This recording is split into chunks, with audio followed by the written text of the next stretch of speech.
શું નામ તમારું? ચિરાગ પ્રજાપતિ, કયું ગામ તમારું? રાધનપુર. ચિરાગભાઈ, પહેલા જે બસ સ્ટેશન બારે હતું અને અત્યારે અંદર આવી ગયું, તો લોકોને આવવા જવામાં ઘણાક લોકોનો એવા રિવ્યુ છે કે બારે સારું હતું, ઘણાક લોકો એવું કહે છે કે અંદર સારું હતું. તમારા મતે તમે શું કહેશો? આમ તો સાહેબ બહાર સારું હતું. એનું કારણ? કારણ એટલે એમ ડાયરેક્ટ બહાર રસ્તો હતો એટલે આવવા જવામાં કોઈ અગવડ નથી પડતી. બરોબર.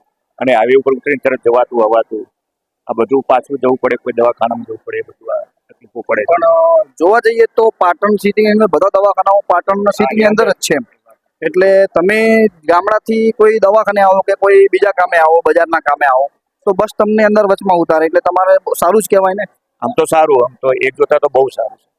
ટ્રાફિકની થોડી ઓલી પાટણના રસ્તાઓ બહુ સાંકડા છે, આંકડા બસોને અંદર આવવા જવામાં ખૂબ જ તકલીફ પડતી હોય, એના વિશે તમે શું કહો? એ વાત હતી, દબાણ હટાવવા જોઈએ.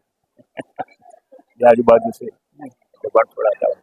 આ આધુનિક નવું બસ સ્ટેશન આવ્યું, એનાથી શું ફાયદો થવાનો? ફાયદો તો ઘણો છે ને સાહેબ, લોકોને સગવડ સારી મળે, પછી આવવા જવા તકલીફ ના પડે, પછી વિકાસ થાય, કેમ